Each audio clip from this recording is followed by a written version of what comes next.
Si quelqu'un te presse de décider tout de suite, souviens-toi de ça. Tu ne décides pas sous pression. Jamais. Parce que l'urgence, c'est l'arme la plus utilisée pour te faire agir contre toi-même. Aujourd'hui, je te donne une méthode simple, une méthode propre, et surtout, une méthode qui révèle les intentions réelles. Elle s'appelle le test des 24 heures. Imagine une scène classique. On te propose un deal. C'est une opportunité incroyable. Mais juste après, c'est maintenant ou jamais. Ou alors quelqu'un te dit « Tu dois t'excuser tout de suite. Sinon, c'est fini. » Ou encore un ami te met la pression.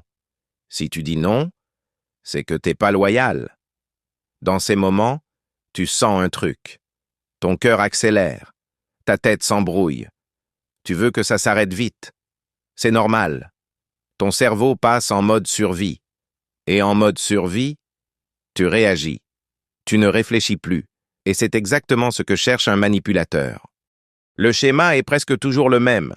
Urgence, puis peur, puis réaction. L'urgence te vole le temps. Et sans temps, tu perds la lucidité. La peur te pousse à choisir vite. Et quand tu choisis vite, tu choisis souvent mal. C'est là que Machiavel est utile. Pas pour faire du mal, mais pour comprendre le pouvoir. Quand quelqu'un veut te contrôler, il ne cherche pas à te convaincre. Il cherche à te faire réagir. Donc la vraie question c'est, comment on casse ce mécanisme? Voici le test des 24 heures. Il a 3 étapes. Étape 1. Stop. Tu ralentis, tu respires, tu ne te justifies pas, tu ne te défends pas, tu ne débats pas. Étape 2. Temps. Tu poses un délai clair, simple, net. Je te réponds demain. Étape 3. Observation. Tu regardes la réaction et tu vas apprendre énormément. Parce qu'une personne saine respecte le délai. Une personne toxique déteste le délai. Je vais te montrer les 4 réactions typiques quand tu imposes 24 heures. Réaction numéro 1. La culpabilité. Donc tu t'en fous de moi. Je pensais que je comptais pour toi. Traduction, je veux que tu te sentes mal, pour que tu obéisses. Réaction numéro 2. L'urgence artificielle. Non mais là, j'ai pas le temps. Ça se fait maintenant. Traduction, si je te laisse réfléchir, je perds mon avantage. Réaction numéro 3, la colère. Tu te prends pour qui? Tu fais ton intéressant. Traduction, ton calme me frustre. Je veux te faire craquer. Réaction numéro 4, la menace.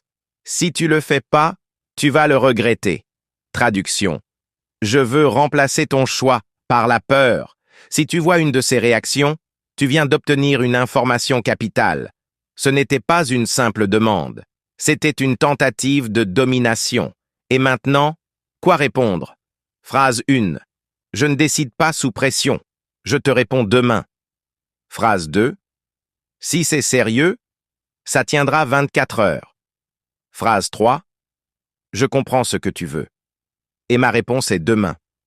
Phrase 4. Si tu me presses, c'est non. Tu remarques quelque chose? Aucune explication. Aucune justification. Parce que plus tu expliques, plus tu donnes de prise. Maintenant, on ajoute le stoïcisme. Parce que le vrai combat, c'est ton état intérieur. Les stoïciens disent en gros, sépare ce que tu contrôles de ce que tu ne contrôles pas. Tu contrôles ta décision.